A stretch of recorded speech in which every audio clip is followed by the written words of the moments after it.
Chapter 1. The blackened sky swirled with thunderclouds. They crashed into each other, booming, as streaks of lightning sliced through the darkness and illuminated the violent churning sea below. Pieter Roser bent lower in his saddle, gritting his teeth against the chafing of his sodden clothes and the pounding rain, which was as sharp as a handful of sewing needles against the tender, wind-chapped skin on the back of his neck. His knuckles ached from gripping the leather straps of his saddle, but even though his fingers were numb and the muscles in his arms throbbed, he didn't dare loosen his hold. Gloriox, the emerald verdant dragon he rode, pumped his wings so that his whole body shuddered with exertion. The gale-force winds kept blowing the dragon back and forth, making it nearly impossible to fly in a straight line. Gloriox kept his body slightly angled to the direction of the wind, holding them mostly on course, but the efforts wore on him, draining his already depleted store of energy. Like a leaf tossed about on a breeze, the dragon was forced to use every ounce of his might and power to keep himself and his rider from being swept away and lost in the raging storm. Pieter swore as a bolt of lightning crackled near them, its electric fingers reaching across the sky. Gloriox grunted, zipping to the right and then back again, as another bolt nearly came down on top of them. The storm was worsening. Concern for Gloriox flooded Pieter. The older, more seasoned dragon wasn't as strong as he'd once been in his prime, and they'd been traveling for nearly 2 weeks now, with very few stops between Pieter's homeland of Pithina and their intended destination, the lands of Chamenos. Through the bond that connected them as dragon and rider, Pieter could feel the bone-deep exhaustion coursing through Gloriox. Were it not for the dragon's stubborn spirit and strong sense of will, Pieter felt sure the storm would have gotten the better of them hours ago. Still, obstinance would only get them so far. They needed to land, and soon. Braving the pelting rain, Pieter lifted his head from its tucked position to scan the horizon for any signs of the shore. But the torrents of rain and the massive clouds made it difficult to see more than a foot or two in front of them. Thanks to the weather, they were flying just above the ocean at a much lower altitude than usual, and every now and then a spritz of surf would spray them from one of the enormous waves cresting the sea below. Pieter had flown in bad weather before, but this storm seemed particularly angry. "I can't see a thing," he shouted down to Gloriox through their mental link. "Are we getting close?" "Even with my dragon sight, I see very little in this storm," Gloriox reported, his voice strained as he focused on keeping them airborne. "It has been well over 200 years since I approached the shores of Chamenos, but if memory serves me correctly, I believe it is not much farther." "I hope you're right," Pieter murmured, as a strong icy blast of the howling wind whipped around him, irritating the rain-battered skin on his face and ears. "Use your magic," Gloriox suggested. "See if you can cut through some of the cloud cover. We need only a glimpse of the shoreline. However, it is likely we will spot the beacons before we see land itself." Pieter grimaced at the mention of his magic. Unlike his foster sister, the former rebellion commander Desiree Black, who'd once had a natural affinity for magic and incredible power, Pieter's own magic was barely a wisp of energy. Des had lost her magic and the ability to wield it in the war against Ashamax, the Spirit King, but Pieter still couldn't help but compare himself to her. That was one of the reasons he and Gloriox were making this dangerous trek across the ocean in the first place.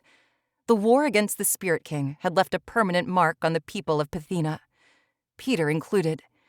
It was Gloriox who'd suggested they travel across the sea. Chamenos, as the dragon remembered it, was a beautiful land, a fine, well-developed kingdom where his niece Spider lived. He hoped that it might be a place for Pieter to discover his own destiny, to get out from under Des's shadow and away from his painful memories of the war. It was also where Gloriox hoped Pieter might have better luck tapping into his powers, as the Camentines had a unique approach to magic. But as Pieter shivered against the turbulent skies, a part of him wondered if perhaps they should have just stayed in Pithina, especially if his magic was now their only shot of reaching land safely. Taking a deep breath, He squinted against the gale and reached within himself for the kernel of pulsing energy that was his magic. Feeling it traveling through his arms, he let go of the saddle with one hand and pushed his other arm up, palm facing outward. Glowing white light shot from his hand, but it fizzled instantly, barely illuminating the darkness an inch in front of his face. It had little to no effect on the swirling shadows that made navigation nearly impossible. He tried again, but with similar results. "It's no use," he said. "My magic isn't strong enough to make a difference in this storm." He tried not to let the despair washing through him pass to Gloriox, but it was difficult to mask. The connection between them made it difficult to hide such emotions, which was both a blessing and a curse at times.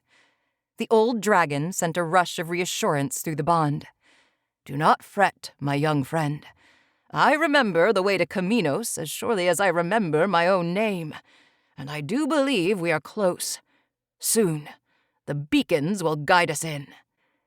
According to Gloriox, massive stone structures built by the people of Chamenos sat along the coastline, lighting the way for any incoming dragons and travelers arriving from Bethina. The certainty in Gloriox's words should have comforted Pieter. After all, Gloriox was one of the oldest and wisest of the dragons. But the storm raging around them made it difficult for Pieter to see even his own hand in front of his face, much less a glowing light in the distance.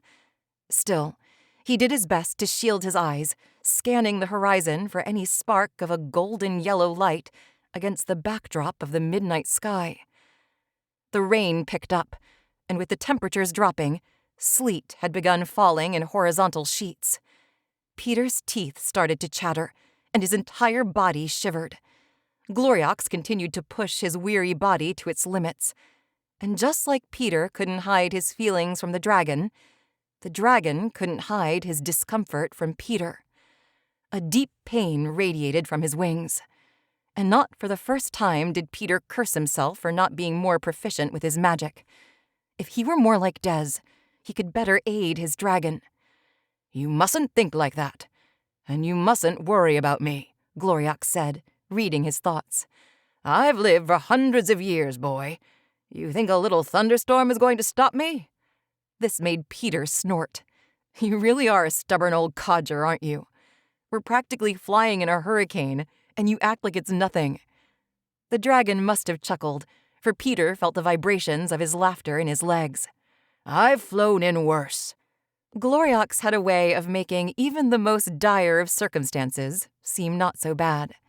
It was a trait Pieter had always been grateful for, and one he was especially thankful for now as the storm kicked up around them. Their conversation died away as Gloriox focused on flying and dodging lightning bolts, while Pieter continued his search of the horizon. As far as his eyes could see, there was nothing but the impenetrable blackness of the storm, the never-ending darkness. "Please, please, please," Pieter grumbled, desperate for even the slightest glimpse of the beacons. But he saw nothing but sheets of rain and a miserably empty and dark horizon before them. Scrunching low in the saddle, Pieter pulled his leather coat tighter around himself. It had been magic to repel water and keep the cold out, but even his bones seemed to be icing over. He kept scanning. Just when Pieter was convinced the darkness would swallow them whole, a strange shadow appeared out of nowhere. It was huge, towering in the distance like an enormous column of smoke. But it wasn't smoke. It couldn't be. Not in this storm. Was it a cloud? Pieter leaned forward and squinted, trying to make sense of the strange object that had appeared directly in their path. "What is that?" he mused. "Gloriox, do you see—" The words died in his throat as a bolt of lightning zipped across the sky, giving off just enough light for Pieter to understand what he was seeing. "Watch out!" he screamed, both out loud and through the bond. "Gloriox, turn! Turn!" It wasn't some random cloud formation or column of smoke he'd seen. It was one of the large stone beacons. Tall and massive, it loomed just before them. But there wasn't even the tiniest blazing ember where a roaring signal fire should have been. The structure was as dark as the night sky. The dragon's alarm slammed into Pieter, and he was nearly jolted right out of the saddle when Gloriox banked hard left.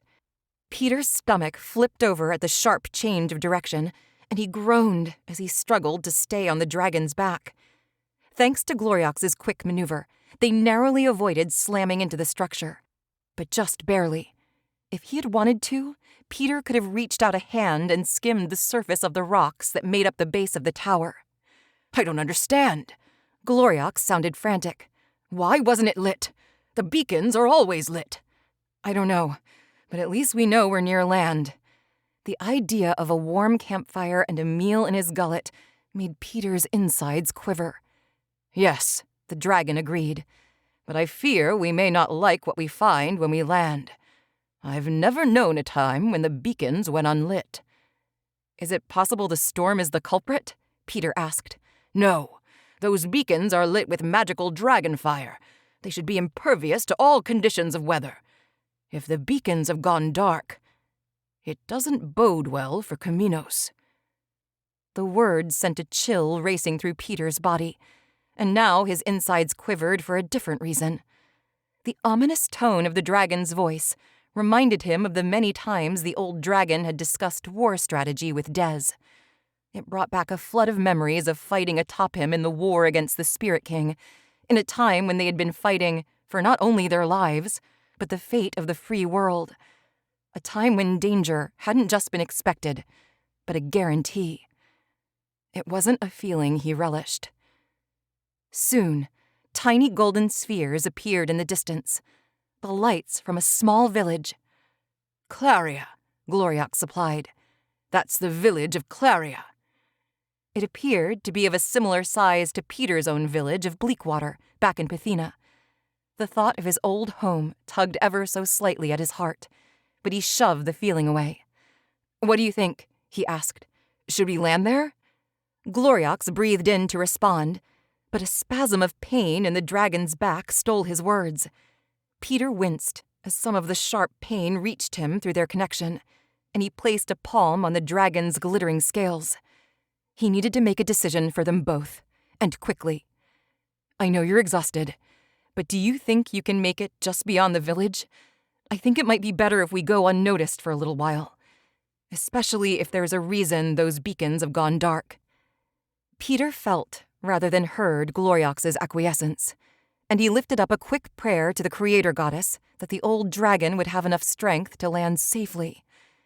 Given the severity of the storm, neither Gloriox nor Peter was concerned about being spotted as they flew over the village. Peter tried to catch a glimpse of it, to glean what information he could, but the storm made it difficult to see very many details, save for the glow of the lights. When Gloriox began to descend, his mighty wings fought against the wind as the gusts pushed him back and forth. Peter scanned the landscape, looking for a suitable place to land.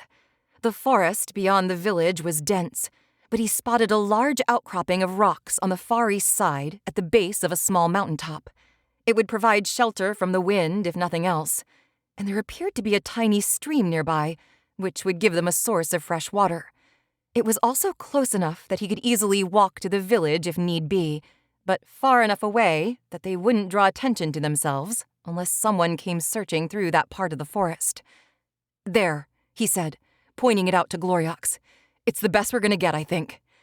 A loud peal of thunder rumbled as the dragon battled the elements, doing his best to fly to the location Peter had pointed out. His landing on the open patch of grass next to the rock outcropping was bumpy and unsteady, but the dragon managed to keep himself and Peter from toppling over into the dirt, a massive accomplishment given his exhausted state and the storm wailing around them. But as Peter slid off his back, he knew immediately that something was wrong. One of the dragon's wings hung lower than it should have, and pain radiated from Gloriox through their bond. Worry lanced through Peter, but before he could address the dragon's wounds, they had to take shelter from the storm. Over here, he called out, rushing over to the rocks. He hopped up one large boulder and then another, searching the rocky terrain for a place to make camp. He nearly crowed with delight when he spotted a cave big enough to accommodate him and Gloriox, nestled at the base of the mountain and hidden from view by the rock formations. It would be the perfect place to seek shelter from the storm. He shot a mental picture to Gloriox. Can you make it to the cave?" "Yes." The dragon's reply had been soft and low, and Pieter dashed back over to the dragon, attempting to aid him where he could. The cave was fairly shallow, but offered plenty of room for the two of them. Once they were safely nestled inside, Gloriox collapsed in a heap, and Pieter leapt into action. The cave itself provided no means for a fire, so he was forced to venture back out into the forest and the storm. When he returned, he dropped the armful of waterlogged sticks he'd collected on the ground, his teeth chattering. Holding a shaking hand over the stick, Pieter reached within himself, using his magic to cast a drying spell. Given his state of exhaustion and discomfort, though, the magic was weak. It took Pieter nearly 6 tries before he'd managed to zap enough water from the wood so that they would be able to catch fire. As he sagged against the wall, Gloriox breathed a hot stream of dragon fire into the pile of sticks. It took a few moments, but thanks to the intense heat of the flames, the wood ignited, casting the cave in a golden-orange glow. It was risky to light a fire at all, but the temperature was steadily dropping, and dying of hypothermia seemed a greater concern. Pieter had to rely on the hope that nobody would be outside or paying much attention to the mountain during the storm. Once the fire was roaring, he assessed Gloriox's condition, paying careful attention to his wing. The art of healing, as well as anatomy, had always been of particular interest to Pieter, and when they hadn't been on the battlefield, Pieter had spent much of his time with the rebellion shadowing the healers, asking questions and learning their ways. He had learned much about basic healing for both humans and dragons, knowledge which he greatly valued. It made his inadequacy with magic sting a little less. With gentle hands, he ran his fingers over Gloriox's shoulder and wing. It didn't appear broken, but it was severely hyperextended and tender. "Well," Pieter said, after applying some anti-inflammatory salve he'd brought with him to the dragon's back, "it could be worse. But as it is, I don't think you'll be able to fly anytime soon. Not for several days at least." The dragon snorted, tendrils of smoke curling up from his nostrils. Pieter understood his frustration. In the same way Pieter was often frustrated by the limitations of his magic, Gloriox felt the same about his age. Such an injury likely wouldn't have grounded a younger dragon. Pieter walked to where the dragon's large head rested on his front legs and rubbed Gloriox's long snout. Gloriox let out a low rumbling sound, almost like the purr of a cat. Since his eyes were already drooping, and given his level of exhaustion, it didn't take long until sounds of his gentle snoring bounced back and forth off the cave walls. Outside the cave, the winds whistled and the rain pounded the ground. It was a miserable night to be outside, and Pieter felt thankful they'd managed to find the shelter of the cave. The hours spent flying in the teeth of such a violent storm had drained him as well, leaving his own eyes heavy and drooping. As he leaned against Gloriox and let the warmth from both dragon and the crackling fire settle over him, a niggling in the back of Pieter's mind made it difficult for him to drift off completely. Why weren't the beacons lit? Gloriox had painted such a fantastical picture of Chamenos and its people. Yet Pieter's first impression, nearly slamming into an unlit beacon, didn't quite match the expectation he'd built up in his mind. "Ah, well," he thought to himself. "Whatever is going on here, it will keep until morning."